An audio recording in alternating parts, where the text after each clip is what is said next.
where I grew up was pretty good. It was good, but the circumference of what was good was much smaller. Yeah. So it was like you went like 8 blocks one way, 3 blocks the other way. You were just in very bad. That's what New York was like back then. It was just pockets. Like even the Upper West Side was like block to block. You'd be like, one block, it was pretty good. Then you went to another block, and it was like bad. The Lower East Side, forget it. It was like horrible. Let me ask you a question. What was the most dangerous race? Because it's like you'd think, like, you what? know what I mean? What was the fuck?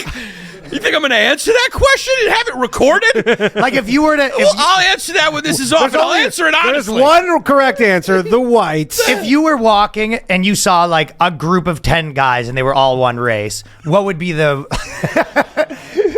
As your attorney, I suggest... That's the thing. It's like, it's not always what you think, right? Yeah, right. What do you think it is? Well, I thought you might surprise me. You might be like, no, it's like it would have been like you the didn't want to mess Irish with the or Puerto something, Ricans. or A lot of, I remember, I'll tell you what, like I always mention this, but at my school, it was like black guys kind of ran stuff. But then there was like all these fights and the Italian guys kind of started to fight with the like Indian dudes, but like Tamil dudes, and those guys just like came to our school and just like mopped the floor with everyone. Yeah. And so it's like everyone knew it was like that was the one group you actually don't want to mess with. Yeah. So it's like kind of, you know what I mean? Yeah, we didn't have the Indians yet. They're newer, but like in Toronto, They I go take there. over too. Toronto, Brampton, it's fucking Indian dudes in Toronto Blue Dude, they have Jays hats fights everywhere. in parking lots with fucking machetes. Yeah.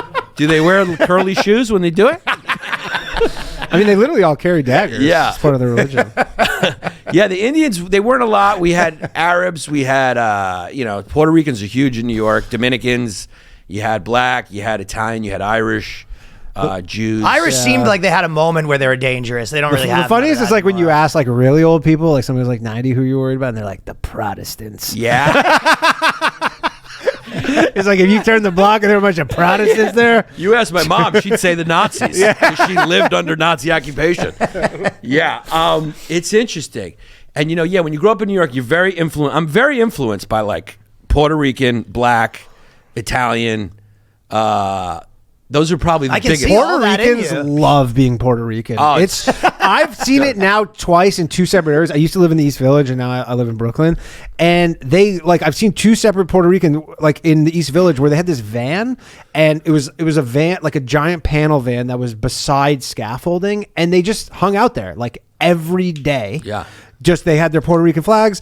They would just have lawn chairs, but they're on the sidewalk. Yeah. Rain or shine.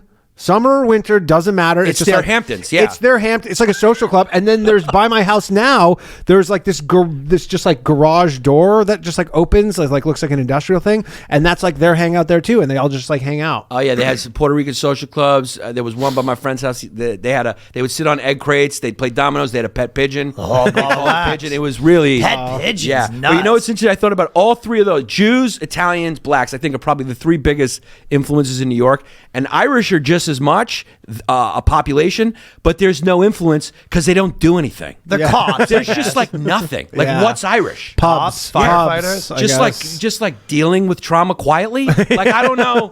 They drink it down. I don't know. There's no cultural. They haven't contributed anything. The only bagpipes are Scottish. They're not even Irish. Yeah. They had to borrow that from fucking another island. So it's like they're just like Patty's is like the only thing I know. They're a silent partner. Bar. They're a silent partner culturally.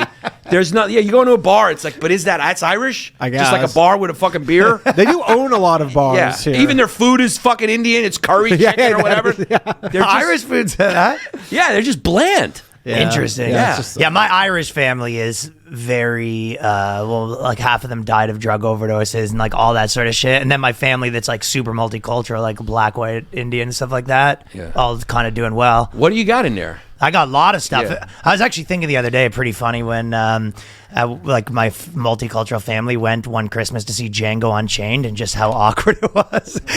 We're all cheering at the different parts. Yeah, whoa, hey. Well, I'm a little bit over there, but I'm also a little over there. I think I'm torn.